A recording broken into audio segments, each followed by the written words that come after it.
Hey Kumph Ramblers, it's me Kumph-E, and today I have to talk about something real quick. And it's something that's been a serious problem, especially in now's generation, especially in recent memory, that people need to really talk about. And a lot of people are victims of, including myself. But I can be honest, I can be self-replicant. I can talk about stuff that I even do and talk in a negative stance.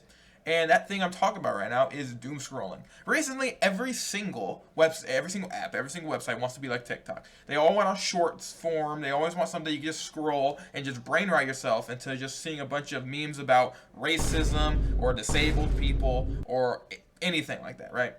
Or like just overall horny bait. That kind of stuff. Goon bait. All over TikTok, all over Instagram, all over YouTube. All this stuff that rot you into just scrolling overall. It is a horrible disease, a horrible act, and overall, I cannot look past it anymore. This has to be something that needs to be talked about. Every site wants to be like fucking TikTok. You have reels, you have shorts, you have everything, and there's a serious issue.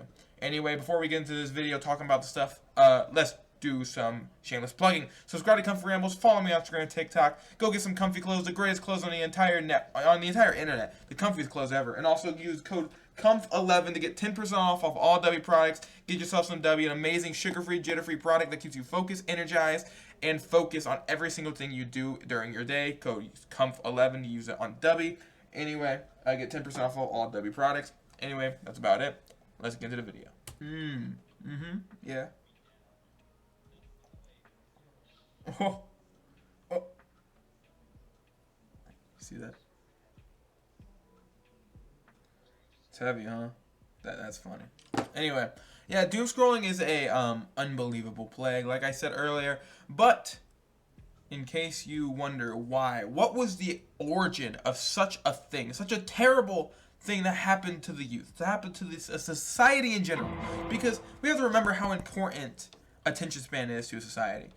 When it gets to a point where people's attention span is terrible, it spreads beyond content. It spreads to overall just real life in general. People don't want to wait in lines anymore because the attention span is so bad. People don't want to watch TV shows anymore because of that. People don't want to listen to speeches because of it. If it doesn't get to a single keyword that keeps you interested, they don't want to listen to it, even if it gets to that point. People don't read anymore because of this. So when it gets to that point where people don't spread out their feelings or don't listen to other people, what other people have to say, no matter how important it can be, attention span being shortened to a negative state is absolutely destructive. And these type of videos, granted my attention span is the level of like a rodent, but I can at least to a point acknowledge the fact that it's very bad. It is very destructive. And the creation of such a horrible thing is TikTok, is YouTube Shorts, is Instagram Reels. Also, here's another thing I'll say about Instagram Reels as well.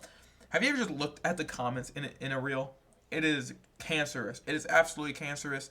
It is the most toxic thing on the entire internet. Do not look at Instagram reel comments if you want to keep your day good and nice. So that's one thing also. Another thing too is the youth has been completely destroyed. The overall the words that have gone viral recently have been, and the memes and the overall comedy as a whole, what's popular now was made by YouTube Shorts, TikTok, and Instagram in a way. Exploded by these short form content like the Italian Brainrot, for example, Skibbity Toilet. This type of stuff that's not funny has been pushed up to the top of overall society, what's popular now, and it's not funny, it's not entertaining, it's not even goofy, but it's super popular because it gets shoved in these bite-sized videos and it's just shoved into your face, and it forces you to see it. You can't escape it. If you want to watch shitpost videos, you can't escape 6-7. You can't escape Skibbity. You can't escape Brainrot in general. You are destined to have your brain rotted to juice, to fabrics, and you are destined to die inside. Your knowledge and your brain power is now the mere size of an ant, and you can no longer continue your trajectory. You could have been to Harvard, but you see so many 6-7 memes that you're down away to shit and you're in a dumpster. That's where you're at. You were destined to get a doctorate in medical shit, but now you're destined to have to go to the medic because of your overall stupidity that it's gotten to. It's very bad, guys. It's very awful, but I just want to come out here and talk about it real quick. I am not a big fan of short form content. I don't know if you know this. Obviously, I post it. I kind of inject it to the world. But what I do know is I do it because it gets clicks. Not gonna lie, it gets clicks. But anyway, thanks for watching. Trying to hit 100 subscribers before the NFL draft. I feel like we can hit it. We're at 82. If we get this video spread out there and we get people to see this, I can hit 100 in no time. Since the draft is late April, gotta hit it. Let's hope. Let's get to that milestone, ladies and gentlemen. Anyway, subscribe to Kumph-E Ramos. Follow me on Instagram, TikTok. Go get some comfy clothes. The comfiest clothes on the internet, and use code KUMPH11 to get 10% off of all W products. Go get some W, one of the greatest pre-workout and overall supplement brands I've ever tried. That's about it. See you, Kumph Ramblers.